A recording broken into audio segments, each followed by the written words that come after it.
So let's talk about bar graph and Pareto chart.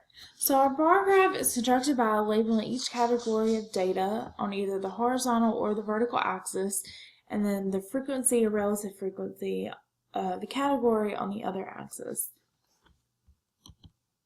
So the rectangles are of equal width, and the height represents either the category's frequency or relative frequency depending on what type of bar graph you're trying to draw.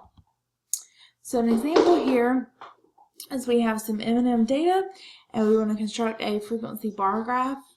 So you can see here we have the categories.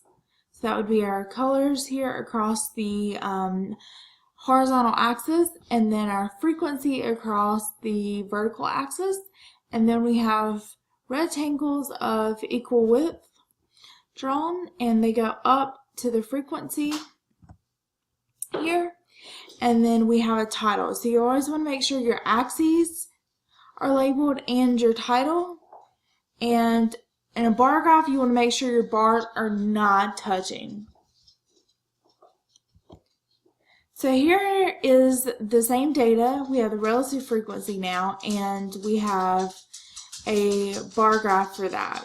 So you notice it looks very similar to the frequency bar graph.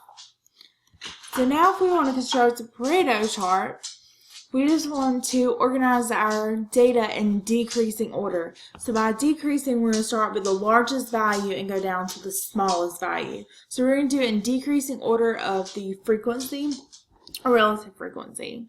So they'll be in the same order since relative frequency is based on frequency. So you'll notice here, not a big change, but a slight change. A couple of our bars switch. So you'll notice the bars kind of go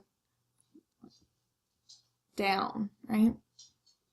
So that's the difference in a Pareto chart and just a regular bar graph, is that the bars are in descending order, so that the bars are tallest to smallest.